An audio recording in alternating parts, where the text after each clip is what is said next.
to what we've studied related to this problem off the coast of California. During my PhD, as I mentioned, I was really interested in why animals or how animals mistake plastic for food. And this problem had been thought about before I started my work, but by and large, it was considered to be a visual trap, which is to say that an animal would eat plastic because it looked like food, or because it visually was mistaken for food.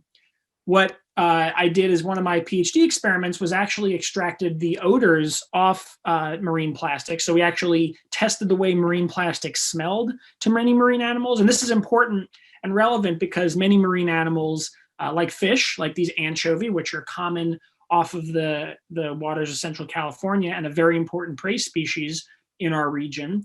Many of these fish forage by smell, as do many marine birds and other animals. So smell is actually a very important sense for these marine animals. And what we did via a number of different experiments was show that, in fact, the way plastic smells after it had been out in the ocean resembled the way food smelled. And so animals, in this case anchovies, responded similarly to smells of plastic and smells of their food. And when I say smells of plastic, what I actually mean is that when plastic sits out in the marine environment, it collects biofilms, so algae and bacteria and stuff grow on it. And those algae and bacteria that adhere to the surface of these marine plastics give off this attractive smell to marine wildlife. So that's part of what we did for a very important California species during my PhD. After my PhD, I moved to Monterey, California, to start working with NOAA and the National Oceanic and Atmospheric Administration. But before I even moved to Monterey, I was contacted by these two young marine conservationists. This is Alex Weber and Jack Johnston. At the time, they were, I believe, sophomores in high school, but they were just kids. And Alex contacted me with an unusual problem. Well, first she said, I've been reading your papers and I wanted to talk to you about some marine pollution we've been finding. And this was unusual for me because it is atypical for someone in high school to be reading science papers. But in any case, what she said is that she'd been collecting golf balls from the waters off of Carmel primarily. And I was surprised by that and wanted to know, like, in what quantity are you collecting these golf balls? And I was surprised to find out that she was collecting golf balls by the tens of thousands. And so the more we got to talking, the more I realized that, wow, this actually is a locally important issue that I don't think many people know even is an issue, or certainly not to the extent by which it is an issue, or at which it is an issue. And I was really flabbergasted when she showed me her family's garage where she'd been storing these thousands upon thousands of golf balls. So I wanted to go out with her and see what the actual issue looked like out in the field. And she took me to several of her sites off of Carmel, primarily Pebble Beach, but also Cypress Point. And we found numerous aggregations like this of loads and loads of golf balls that were hit by mistake into the ocean. And so we found so many of these aggregations. I was truly shocked by this. And I suggested, well, she actually was the one who said, we want to do something about this. What should we do? And, as a scientist, I say, well, if you want to actually move the needle in terms of real world conservation, you need to have, defensible evidence to provide to managers and policymakers to say, here's the extent of this issue, and this is what we recommend doing about it. So we took to this problem with science. We actually, primarily Alex actually, mapped out where all these golf balls were, how many were out there, and how they were degrading over time in the marine environment. And so one of the examples of some of this work that she did is here on the slide. And now, again, not surprisingly, when you have golf balls that are hit over the ocean as part of the field of play, so to speak, you lose many, many golf balls in the water there.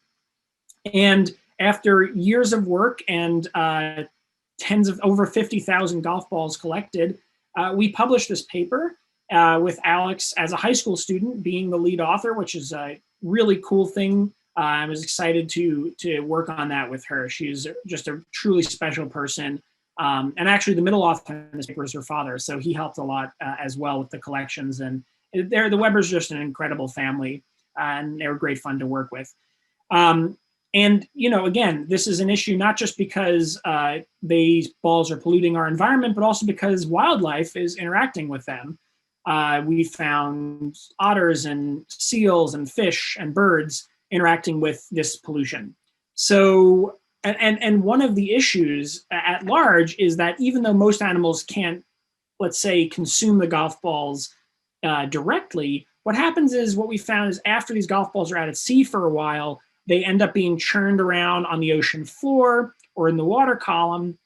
And as a result, a lot of plastic gets eroded off the outside of those golf balls. And those little bits of plastic, those microplastics, once they're in the water, are basically irretrievable and can be ingested by numerous marine animals, including many that we eat. So this is part of the problem that if we can mitigate it at the source, we can potentially reduce this issue in our local waters. And so that's what we were trying to do. But in separate work, I worked with, more recently, with NOAA and a student at CSUMB here in Marina, California. And what we did was we actually took surface samples of water all throughout Monterey Bay, all the way as far out as Davidson Seamount. And we were looking for how much of this microplastic, these tiny little particles and fibers that were in our local waters, to try and figure out what extent this issue or what extent this problem, you know, was affecting our local marine environment. And again, this project was led by a CSUMB undergraduate, Lauren Kashiwabara, and also we got help from a couple people in the lab that I work in at the Hopkins Marine Station in Pacific Grove. So the hard part here was actually collecting all these these samples from the field, and through a lot of help from our collaborators at NOAA, and also through collections that we made, we collected many samples of ocean water, which when kind of when you filter out the larger particles, can kind of look like this. Some of those particles are plastic, some aren't.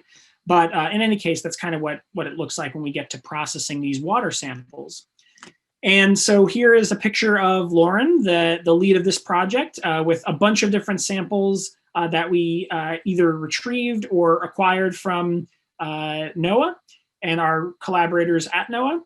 And then Lauren did an amazing job processing all these samples in the lab. And not only did she process these samples, but she also developed the procedure by which these samples could be processed so that we can actually get data out and figure out how much plastic is in our surface ocean here in Monterey Bay. And what we found was levels that were kind of around what we expected, which is to say somewhere between 1 and 4 particles per meter cubed of water. And recently, Lauren published that work. And so now we can use it to hopefully guide policy and mitigation of this issue in Monterey Bay. And what you might wonder is, how does this relate to other regions locally? So how does pollution in our local region in Monterey Bay relate to pollution in, let's say, nearby the San Francisco area? And in both marine sanctuaries and also in urbanized areas, it's very similar. So the levels that were found in the San Francisco Bay, which is a more enclosed bay, were a little bit higher than the samples that we found right near Santa Cruz. But generally what you'll see is that through all these marine sanctuaries and urbanized areas off the Central California coast, we're finding similar levels of plastic pollution. Now, these are, of course, higher than we want, but they're not extremely alarming. They're not of great immediate and present danger to the animals, we don't believe, in these marine sanctuaries, but it's really important to have this baseline information so that we can see how it changes over time and possibly do experiments to affect how that change might impact organisms. What I study now primarily are baleen whales, and in particular, I'm interested in how much plastic baleen whales eat and also how much food they eat, because they get a lot of their plastic, we think, through the prey that they're eating. So this is a picture, or a video rather, of a blue whale in Monterey Bay. That boat's about 65 feet long, and this whale, therefore, is about 85 feet long.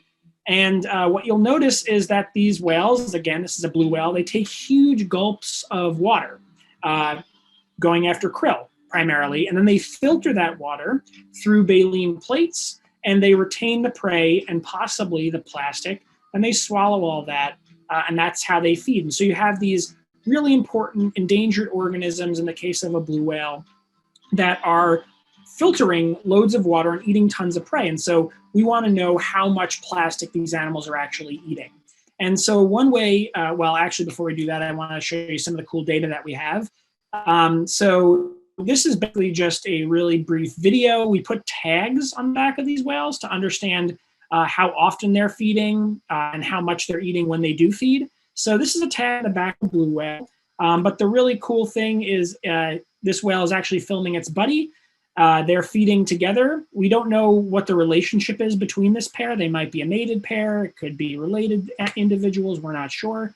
But as you'll see, the blue whale above spins around and takes a huge gulp of water. In fact, they both do, and krill. And you can actually see some of the krill that escaped this time flying past the camera. So in that water and in that krill possibly might be lots of plastic. But, you know, all these cool videos aside, what we're actually interested in is the data that comes off those tags.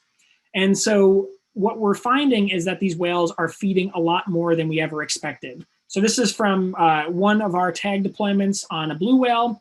And what you see is that the top of this graph here, this is the surface. Okay, great.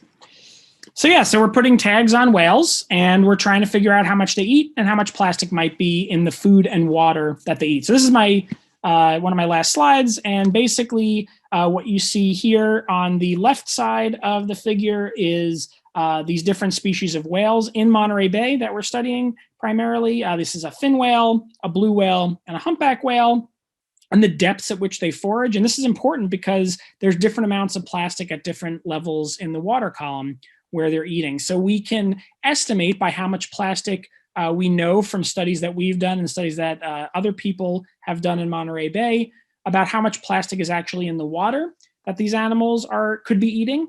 And then we also then can figure out roughly how much plastic is in their prey from work that us and others have done. And when we combine all these measurements together, you get a plot that's up on the right-hand side. And this is just some unpublished work. So all I do is ask that you don't share this widely, like on Twitter or Facebook at this time. But hopefully we should be publishing this soon. And some of the results are kind of startling. So for the larger whales, there's the blue whale in blue and the fin whale in orange. We see that these animals might be eating as many as 10 million little pieces of plastic each day. And to actually see if we can confirm or validate those numbers, one of the sort of fun things I'm doing is collecting whale poop and analyzing plastic in whale poop to see, do these numbers match up? Numbers that we are estimating from our tag data to actual numbers from gut contents that we collect at sea.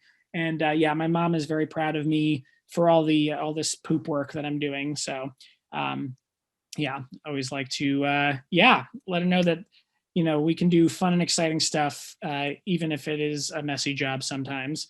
So with that, I will end, and thank you for bearing with me through those technical difficulties. And yeah, if you have any questions, I'd be happy to take them. Thank you again.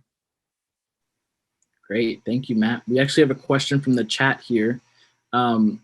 When humans eat fish, do we ingest the plastic the fish have ingested? That's a really good question, and probably, well, it's a tough question because probably not, because we don't eat the fish guts. So we don't think that's a huge concern at this time. However, one general trend that we're uncovering is that as we being scientists are looking for smaller and smaller pieces of plastic, the more and more of it we find. And so some very, very recent work, like as recently as a couple months ago, is coming out that suggests or has shown that in certain fish, if the plastic is really small, it can permeate through their gut wall and into the other tissues, muscle, liver, other things that we might be eating. So we don't really know to what extent that happens or what effects that might have for the fish or for us. But the answer is we think that risk is minimal at this time, but that information could change tomorrow. Yeah. Gotcha. Okay, cool. Do we have any other questions from the audience?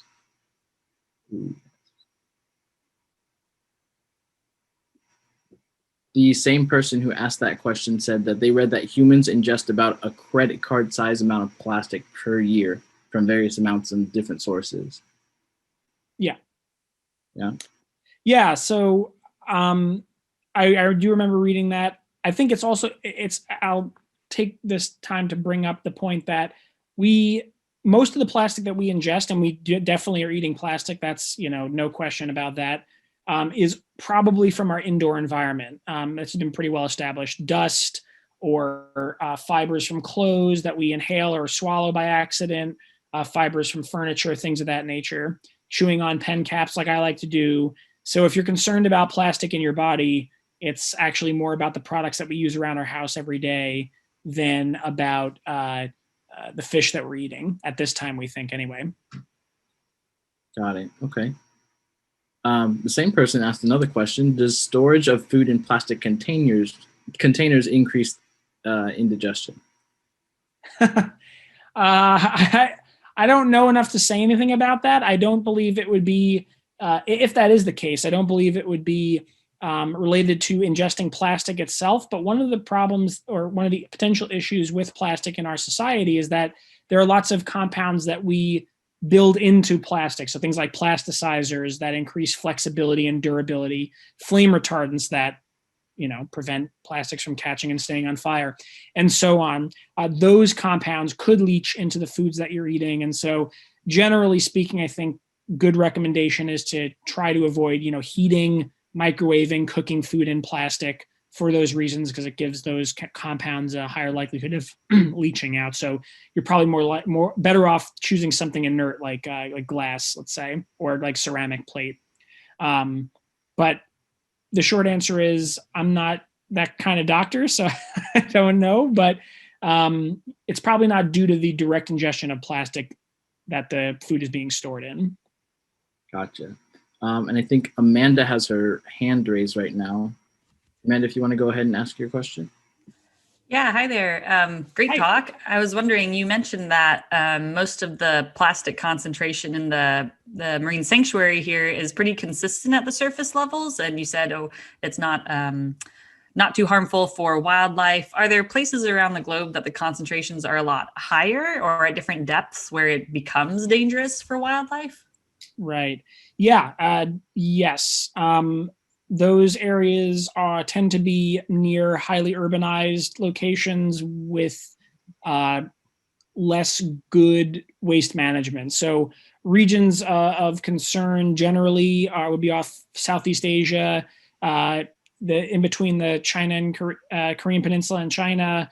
The Mediterranean is highly polluted, and some areas around Northern Europe as well.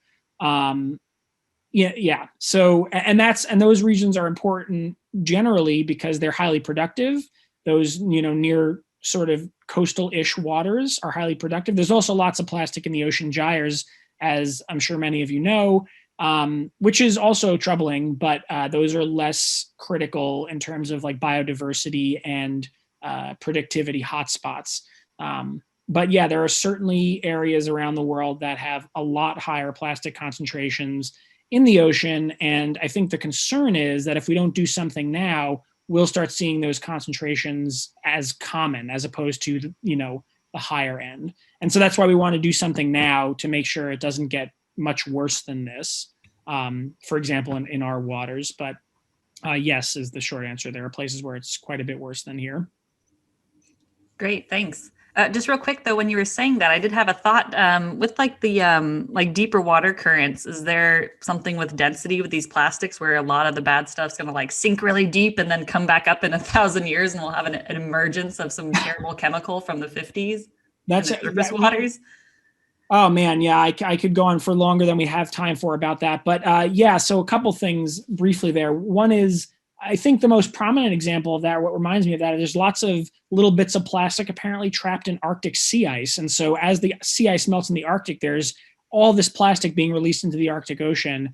And another thing that I didn't mention in the main talk is that we actually looked at the types of plastic that we're finding, like polyethylene, polypropylene, and the type of plastic that we're finding in the surface ocean is different than the type of plastic that we're finding in Monterey Bay in the deep ocean. And that we believe is related to the density of these plastics. And so eventually most of the plastics we think do make it to the seafloor, and that's where they settle out. We don't know what the long-term impacts of that is. Like you mentioned, maybe they could be stirred back up. We're not really sure. But what is interesting is that density does kind of separate out where we find a lot of different plastic types throughout the water column, which is kind of amazing that we've turned the globe into a test tube, or the ocean into a test tube for our, plastic experiments in a way. Yep. Awesome. Thanks for that answer. Yeah. Cool. We are a little short on time here, but we do have a couple more questions. What % of plastics that you've studied seem to be from A, plastic straws, and B, plastic bags? So we probably find the same type of plastics, like we're finding polypropylenes and polyethylenes. That's probably the majority of what's in bags and straws. Bags are mostly polyethylenes, polyethylene mixes. It's hard to say for certain that what we find to link it back to an actual product, unless we find the product whole, right? So generally it's a good idea to be mindful of your single-use plastic or your single-use plastic use. That's one of the best ways that we can control for this. And I think generally, even though plastic bags and straws as individual issues might not be, actually I had a slide that I tossed out that I was going to include initially, that we don't actually find as many bags and straws as you might expect, given how the media covers those two types of debris. But again, I think it's really important that we control single-use plastic as best we can. And those are two items that most people in most situations don't need.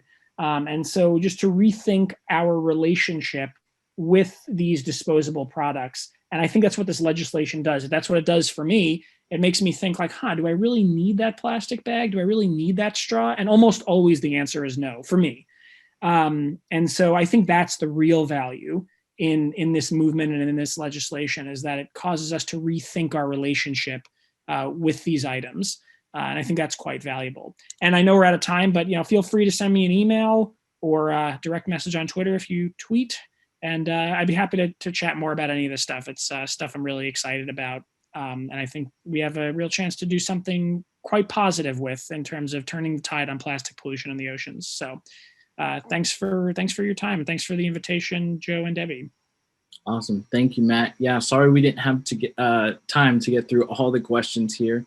But thank you, Matt, for sharing your presentation and answering questions. I do want to recommend the Blue Zones project session that is happening right now. So if you guys want to head over to that session, that would be great. In a few minutes here, I'm just going to close this session out because this room will be used for the next session.